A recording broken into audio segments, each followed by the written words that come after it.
Tonight we're hearing from local Ukrainian Americans following Friday's heated meeting between President Donald Trump and Ukrainian President Volodymyr Zelenskyy, which ended with no deal being signed and President Zelenskyy leaving the White House. Michael Sandlin joins us now in the newsroom with more. Michael, how are people you spoke with feeling about that meeting?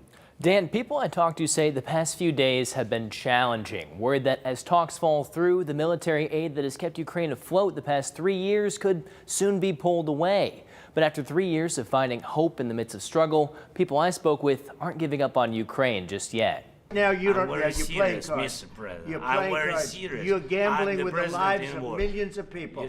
You're gambling with World War III. It was the meeting that shook the world and left Ukrainian Americans like Alana Machenko, director of Toledo Helps Ukraine, a group that helped relocate 67 Ukrainian refugees at the start of the war, second-guessing the relationship between her two homes. It was not a good look for United States, and I'm truly worried for this country as being a citizen of United States and simultaneously a citizen of Ukraine.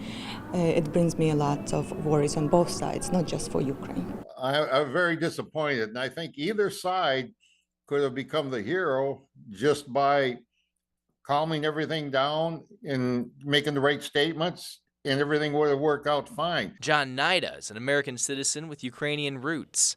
A DNA test a few years back led to him discovering a whole new side to his family that still lives there to this day. Now they talk every week. The opinion from Ukraine that I have received from my relatives is pretty much the same.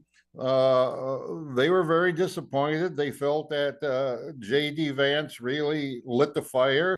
But in Washington, the sentiment from Republicans is quite different, seeing Zelenskyy as the aggressor. You don't fly, a quarter across the world for a signing ceremony, for a deal with the President of the United States, and turn it into a debate on American security guarantees. Meanwhile, the $500 billion rare earth minerals deal designed to repay the U.S.'s lost investments in the war remains unsigned by President Zelenskyy, who received a much warmer reception from his visit to Europe, where presidents and prime ministers reaffirmed their support.